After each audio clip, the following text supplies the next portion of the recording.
So Nathan, how is it to be back in the 49er? Yeah, it's good to be back. Good tight racing and been pretty light winds here so far, but looking forward to the weekend where the breeze is going to be in and trying to understand this new theatre style racing. But is it hard to change from AC to 49er? It's completely different to any of the AC stuff. Sailing, little boats, two people, millimeters make a big difference in these boats, and trying to get that tight cross in the racing and having to obviously worry about more than one boat is quite important. But we've had a bit of an up and down event so far, but today was a pretty tough day in Goldfleet, and we're just looking forward to getting out and having another day. But how was it to be on Artemis? You were helmsman. Yeah, it was great, really enjoyable year with the team.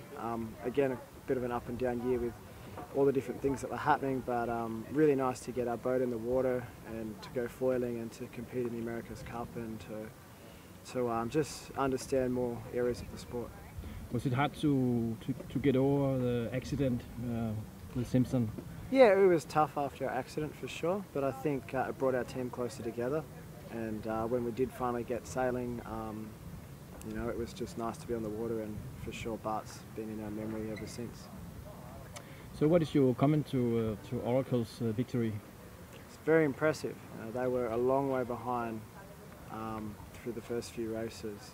Not so much in boat speed, but more in manoeuvres and decision making, and then I think the more time that Jimmy and Carl spent sailing together, they got better at making the boat go faster, and then when Ben joined the team with Tom at the back, they were making really good decisions, keeping the boys in a position where they weren't under any pressure and just making nice manoeuvres and trying to keep pressure on New Zealand, and the momentum shifted and they just kept improving a little faster than New Zealand. And what do you say about the Oracle's design? I think it was pretty obvious from the onset. They had a faster, more aerodynamic boat, and Emirates Team New Zealand went and learned how to foil and pursue that area, and then Oracle basically just did a really good copy-paste, and then both teams ended up very similar, which was pretty shocking to everyone, to be honest, how similar those two boats were, and I think it made the event really good to have the boats so evenly matched. But the designers were better on Oracle, or what?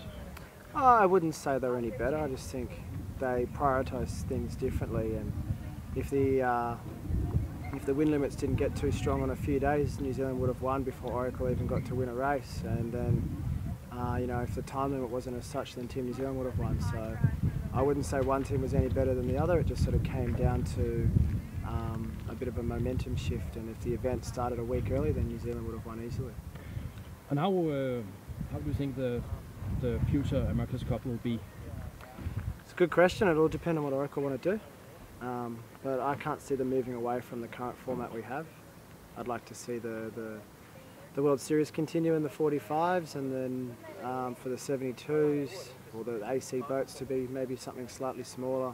How small do you think they will be? Maybe 10 foot smaller, like 60 foot or something like that. And just smaller wings, and the need to have a code zero. I think having some skills on the boat to hoist and drop sails as opposed to just grinding hydraulics is very important, and it'll be interesting to see what happens. And I'm not in a position to make any decisions, so whatever it is what it is. But you are ready if Artemis is calling you again? Yeah, I'm very keen to be involved again, and looking forward to the next few years trying to manage Olympic sailing and America's Cup sailing. Thank you.